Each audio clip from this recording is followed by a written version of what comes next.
Good morning guys, कैसे हैं आप लोग। मैं विपिन सर आप लोगों के लिए एक बार फिर से बायोलॉजी सब्जेक्ट के अंतर्गत एक नए वीडियो के साथ अपने इस स्मार्ट स्टडी क्लासेस के यूट्यूब के चैनल पर आपका स्वागत करता हूं और आशा करता हूं आई होप आप बेहतर होंगे।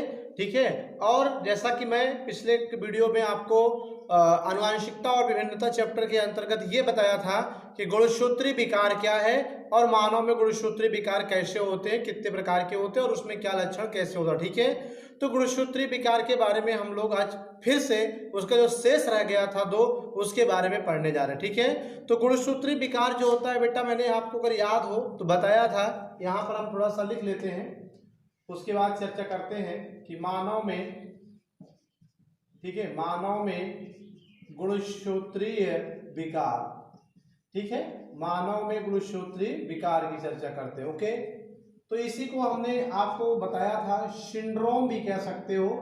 ठीक है, क्या कहते हैं, सिंड्रोम या संलक्षण कहते हैं। सिंड्रोम को हम संलक्षण भी कहते हैं। ठीक है, तो सिंड्रोम क्या होता है, अर्थात मानव में गुणसूत्री विकार क्या होता है। तो मैंने आपको कहा ज्यादा रटने की जरूरत नहीं बेटा, यहीं से आप डेफिनेशन को क्या कर सकते हो, निकाल सकते हो। क्या निकालोगे कि मानव में गुणसूत्रों की संख्या टोटल कितनी बताया था, 46, और वो भी जोड़े में बात करें तो 23 जोड़ा, और हर जोड़े में दो दो होते हैं। राइट, तो अब 23 जोड़े जो गुणसूत्र होते हैं वो प्रायः क्या होते हैं कि विकार मीन्स होता है रोग। विकार मीन्स क्या होता है, रोग।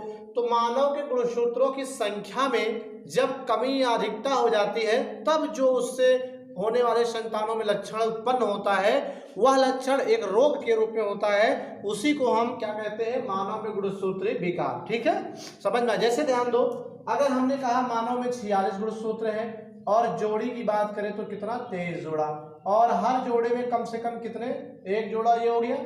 ठीक है, ये दो गुणसूत्र एक जोड़ा, और इसी प्रकार से एक जोड़ा ये हो गया। ठीक है, ये दूसरा जोड़ा है। राइट, अब इसी तरह से कुल तीसरा जोड़ा है, कुल 23 जोड़े इस तरह से मानव में होते हैं। ठीक है, लेकिन होता क्या है, अर्धसूत्री विभाजन के समय जब, ठीक है, गुणसूत्र क्या होता है, कम या ज्यादा हो जाता है। ठीक है, कम कैसे होता है, ज्यादा कैसे होता है, तो जब अर्धसूत्री विभाजन होता है तो उस समय गुणसूत्र क्या होता है, खुलते हैं। तो कभी कभी क्या होता है कि जोड़े में गुणसूत्र खुल नहीं पाते हैं। ठीक है, जिसकी वजह से क्या है, उसकी संख्या कम या ज्यादा हो जाती है। तो कम ज्यादा होने के कारण होने वाली संतानों में इसके कारण एक रोग उत्पन्न होता है। उसी रोग, उसी विकार को हम क्या कहते हैं, मानव में गुणसूत्री विकार कहते हैं या सिंड्रोम कहते हैं। ठीक है, तो ये कल डिफिनेशन मैंने बताया था, और इसमें यह भी बताया था कि ये जो सिंड्रोम होते हैं ये कुल मिलाकर 3 प्रकार के होते हैं। कितने प्रकार के होते हैं, 3 होते हैं। कौन कौन से होते हैं 3, आइए हम उसको देखते हैं 3 कौन कौन से होते हैं। ठीक है, तो इसमें जो पहला होगा, तीसरा आपको बता रहे हैं हम, वो डाउन सिंड्रोम की चर्चा हमने किया था। किसकी चर्चा किया था बेटा, डाउन सिंड्रोम। ठीक है, और डाउन सिंड्रोम के बाद जो दूसरा हमने चर्चा किया था, टर्नर्स सिंड्रोम। ठीक है, किसकी चर्चा किया था, टर्नर्स सिंड्रोम की। और उसके बाद जो है तीसरा क्लाइनेफिल्टर सिंड्रोम। ठीक है, ये 3 नामों के बारे में हमने कल बताया था, डिटेल नहीं बताया था कि नाम बताया था। क्लाइने, ठीक है, फिल्टर सिंड्रोम, क्लाइनेफिल्टर सिंड्रोम। ठीक है, 1 2 3, ये 3 प्रकार के आप पे जो है सिंड्रोम के बारे में हमने कल नाम बताया था। ठीक है, तो इसमें मैंने डाउन सिंड्रोम जो पहला बताया था, अगर उसमें याद हो तो डाउन सिंड्रोम में मैंने क्या कहा था कि 21वीं जोड़ी गुणसूत्र, ठीक है, 21वीं जोड़ी गुणसूत्र क्या होता है, बोलो, 2 के बजाय, ठीक है, 2 के बजाय 3 हो जाता है। कितना हो जाता है, 3 हो जाता है।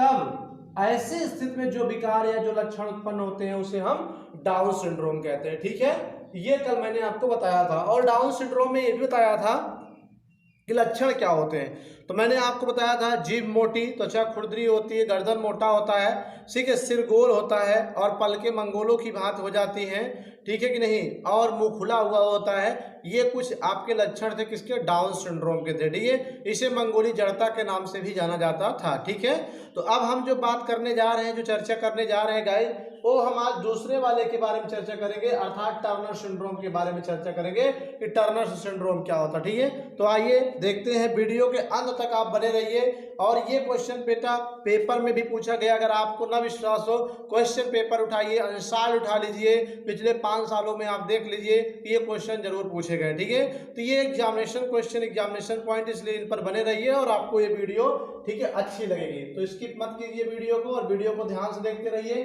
तो अब हम चलते हैं दूसरे के बारे में चर्चा करने, जो कि हमारा दूसरा है टर्नर सिंड्रोम। तो आज टर्नर सिंड्रोम के बारे में हम लोग देखेंगे।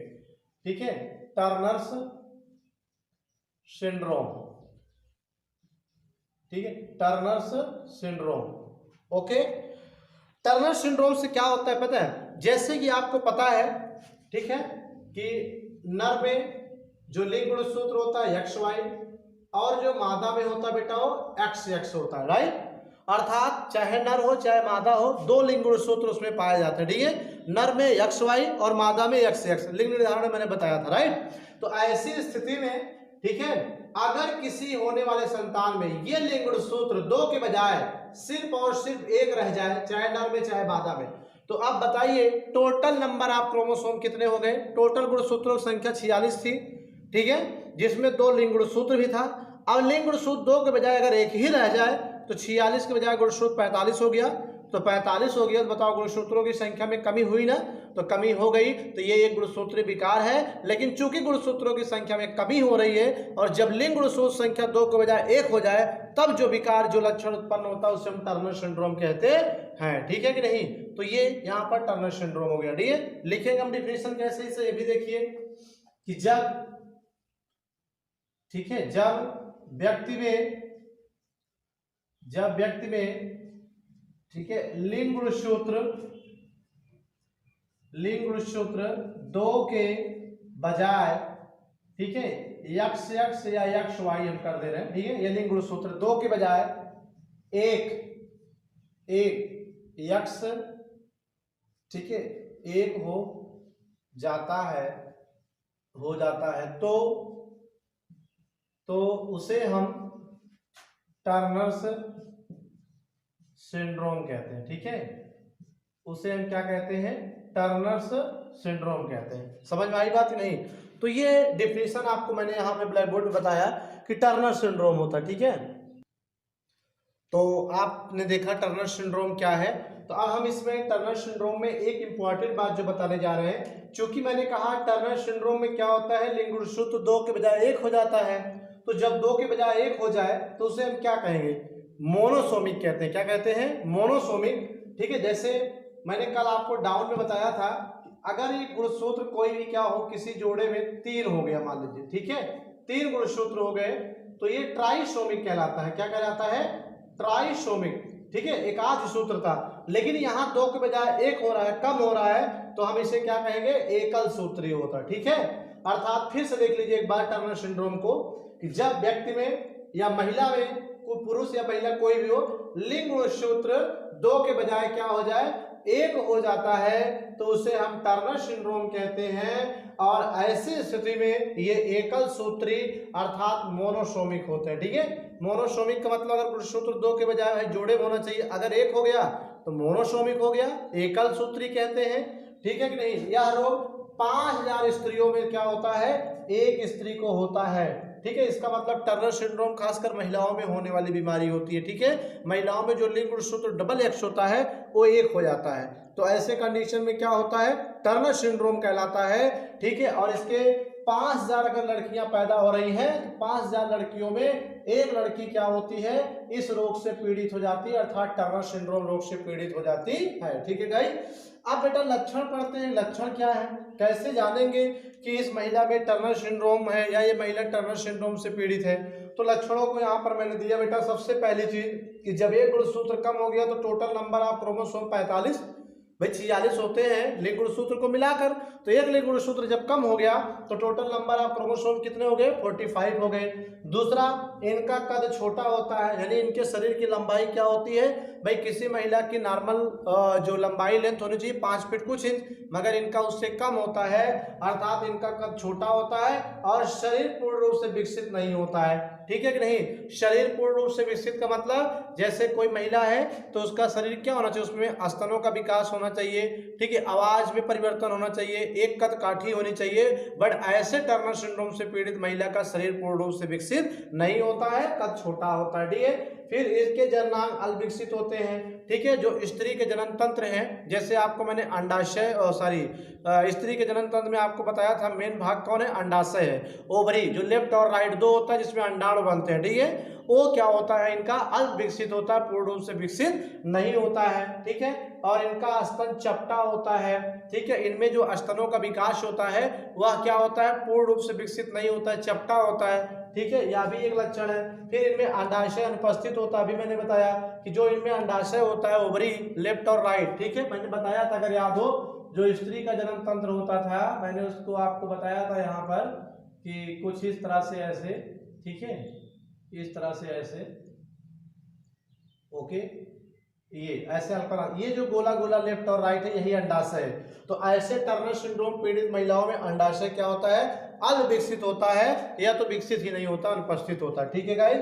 फिर एमसी नहीं होता है, एमसी का मतलब मासिक धर्म आपको बताया था कि जो किसी भी गर्ल्स में या किसी भी महिला में पीरियड होते हैं, एमसी होता है, अर्थात अंडाणु बनने की क्रिया होती है हर मंथ, वो भी इनमें नहीं होता। जब अंडाशय ही नहीं विकसित है तो कहाँ से होगा, तो दैट सिंपल। तो ये आपके क्या है बेटा, टर्नर सिंड्रोम है, और ये टर्नर सिंड्रोम का लक्षण है। अगर आपसे कहा जाए कि टर्नर सिंड्रोम का उपचार क्या है, इसके ट्रीटमेंट्स क्या होते हैं, तो आपको पता होना चाहिए बेटा कि ये गुणसूत्री विकार है, अर्थात जन्मजात और गुणसूत्रों की गड़बड़ी से होता है, तो इसका कोई इलाज नहीं है, ठीक है कि नहीं। ऐसी औरतें थर्ड जेंडर का रूप ले सकती हैं, आप समझ लो, थर्ड जेंडर का मतलब आप लोग समझ रहे होंगे, ठीक है।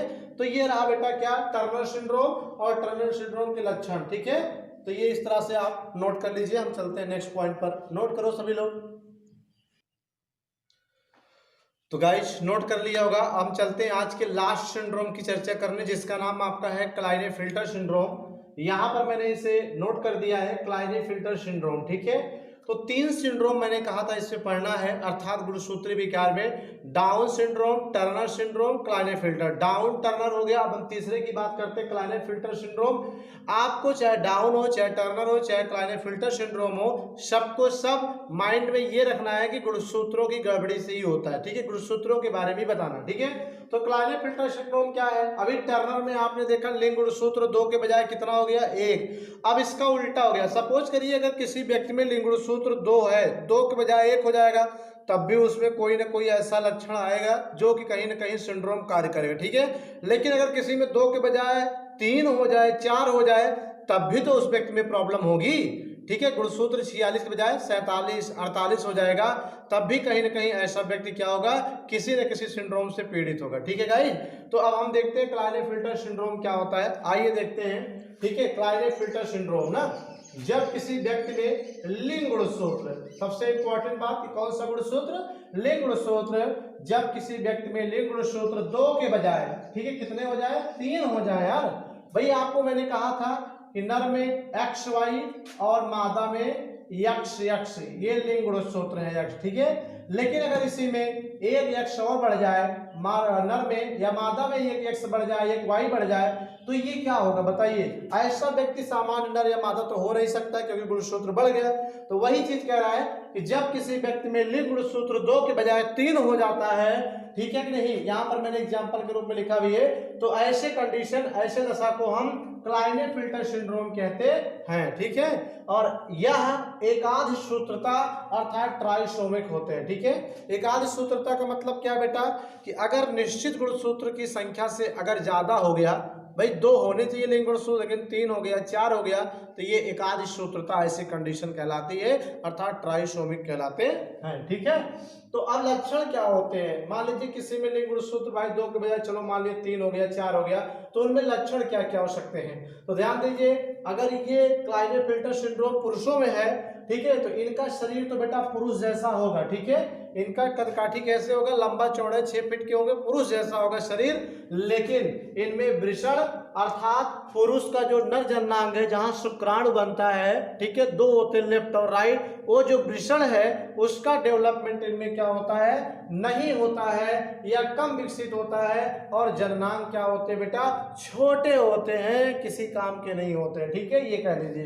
दूसरा, इनमें शुक्राणु नहीं बनते हैं। शुक्राणु का मतलब कि जब वृषण ही नहीं डेवलप है, वृषण ही नहीं बना है, तो शुक्राणु क्या बनेगा, खाद। तो आप समझ सकते हैं कि do not develop the testis, तो आप शुक्राणु का भी फॉर्मेशन नहीं होगा, ठीक है। फिर आप कह सकते हो इनमें स्तनों का विकास हो जाता है। लो, ये भी बातें आ गई कि इनमें स्तन का विकास, बहुत बड़ी बात है कि इनमें स्तनों का विकास हो जाए। अब बताइए, किसी पुरुष में अगर महिला जैसे स्तन हो जाए, महिलाओं जैसे स्तन डेवलप हो जाए, तो आप क्या कहोगे, कहीं ना कहीं इनमें गुणसूत्रों की गड़बड़ी है और यह क्लाइनेफिल्टर सिंड्रोम से क्या है, पीड़ित है, ठीक है। ऐसा देखा भी होगा जो थर्ड जेंडर्स होते हैं, जिन्हें छक्का हम कहते हैं, ऐसे आते कदकाठी पुरुषों जैसी लंबी चौड़ी होती है बेटा, लेकिन उनमें क्या होता है, आवाज पुरुष की तरह होता है, लेकिन शरीर में उनके क्या ब्रेस्ट आ जाते हैं, स्तनों का विकास या फुलाव हो जाता है, जिससे कि क्या होता है, वो अन्य सामान्य पुरुषों से अलग हो जाते हैं, ठीक है। तो वही चीज है कि इनमें स्तनों का विकास, कैसे स्तन का विकास हो गया। अब आप ध्यान दो, अगर कोई पुरुष है तो उसमें लिंग गुणसूत्र कौन सा होना चाहिए, XY होना चाहिए, राइट। और मान लीजिए इसमें एक X और आ गया, अब देखिए तो एक X से आ गया तो ये स्त्री वाला जैसे लक्षण हो गया ना, देखो दो X है ही नहीं, तो XY देखोगे लड़का और एक X एक्स्ट्रा के आने की वजह से उनमें स्तनों का क्या होता है, विकास हो जाता है, ठीक है गाइस।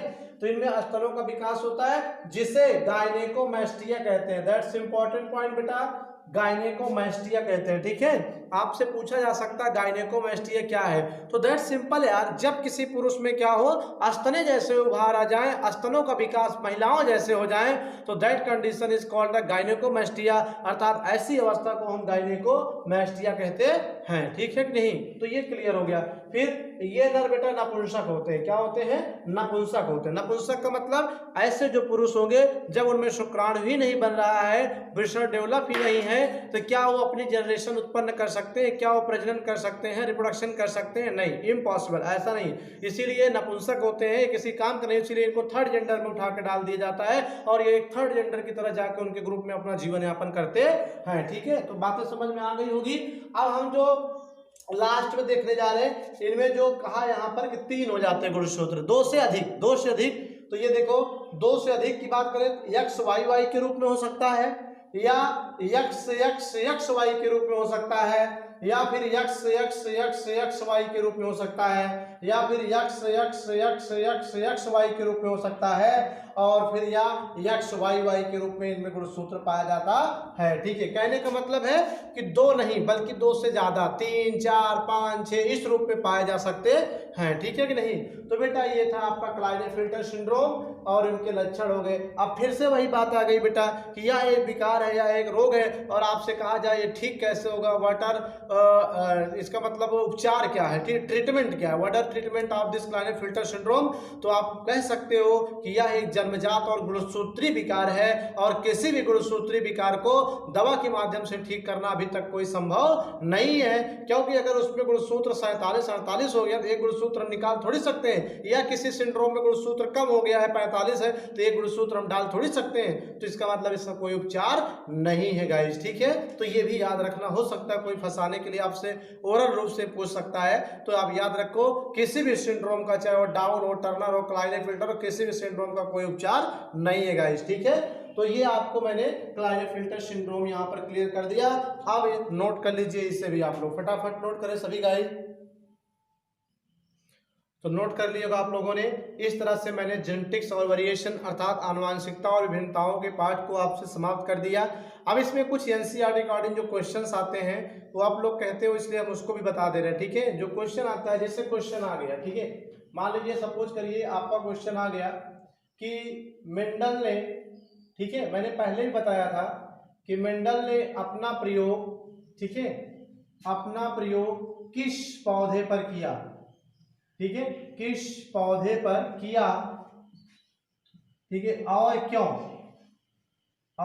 रीजन क्या है, ठीक है, तथा उसका वनस्पतिक नाम बताइए, उसका, ठीक है, वनस्पतिक नाम बताओ, ये भी पूछ लेता है, ठीक है, उसका वनस्पतिक नाम बताओ, राइट।